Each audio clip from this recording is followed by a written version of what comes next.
This is Heidi Caswell here again, WordPress 101 for Boomers. One question that I get, and I forgot to show here earlier, is how to work on a background image and to have a custom background image on your blog. Now, there's different themes, and the different themes have different ways to add them.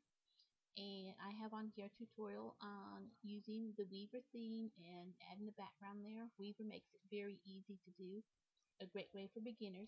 So I'm just going to link back to that tutorial here, but I'm not going to go ahead and go back over how to add the background image, but we're going to talk about how to create the background image that you put in here.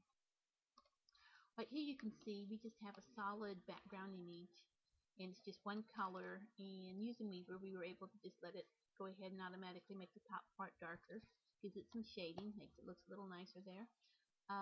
But then you may want to have a different one over here on the Bloom Empowerment Made website.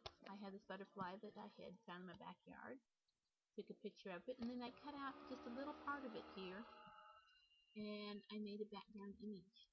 And it's a tellable image. You don't see lines going across here like this as it breaks up between the picture. And this is not a picture that's just a huge butterfly wing that covers the whole background of my blog. It's been what they call to make it seamless. It's a tellable little image. It's one little square that's repeated over and over again, and the edges match up, and that's how it makes it like that. So I'm going to go ahead and show you how to add one. You go back over, I said GIMP is a photo editor that I use. You can use Photoshop.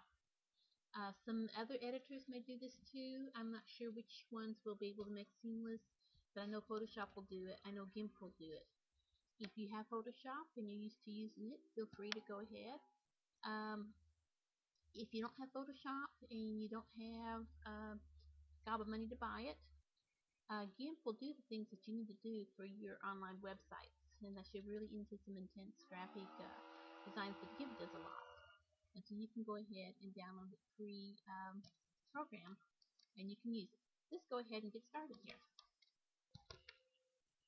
I'm in GIMP. I've opened up GIMP. And when I click on File and New, well, I put Open, then it pops up an Open Image one. And then you go to the folder with the image that you're wanting to open up with that. And a lot of times I might take an image. Sorry about that. I was about to have it sneeze. You go ahead and pick out the image that you want to use, and you highlight it here, and you click open. It'll open up your image in GIMP so that you can use it. Now, what a lot of times I'll do, and this is what I did with the butterfly one, is I'll cut out a part of this image that I want to use, and it can be a small part or a big part. It just depends on what you're wanting to create. And if you got some time, just go in and play with this tool and try different things till you find something you like. Usually when I go in and use this to make a background image, it's not the first time, it's not the second time. I try different sizes and different ways till I get what looks right to me. I'm happy with it. So I'm going to cut out, this is the crop tool, and I'm going to cut out just a section of it. And as you can tell, that if we put these side by side, let's go ahead and see what it will look like, and then I'll show you why we want to make it seamless. Now when you're working with an image, you want to go ahead and save that image. You go to File and you click the Save As. You name it. Remember where you're putting it so you can find it again.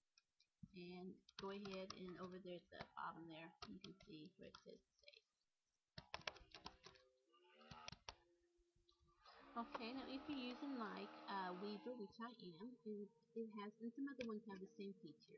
They have a place under Appearance, so you go for your themes and changes. And if you click on background, it'll give you a place that you can upload a background image. And you just go ahead and choose the file. Okay, I got the image there, and I'm going to go ahead and open it so it will upload to this website here. Weaver kind of gives you a preview of what it will look like if you use it. Now, this one kind of like a jaggedy style background. It's not all seamless, but it is kind of, let's see what it looks like. Okay, this is what it looks like. This is not a seamless background, it's just a regular background.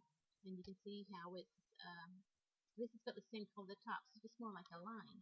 And I'll come back in a minute and I'll show you some more things.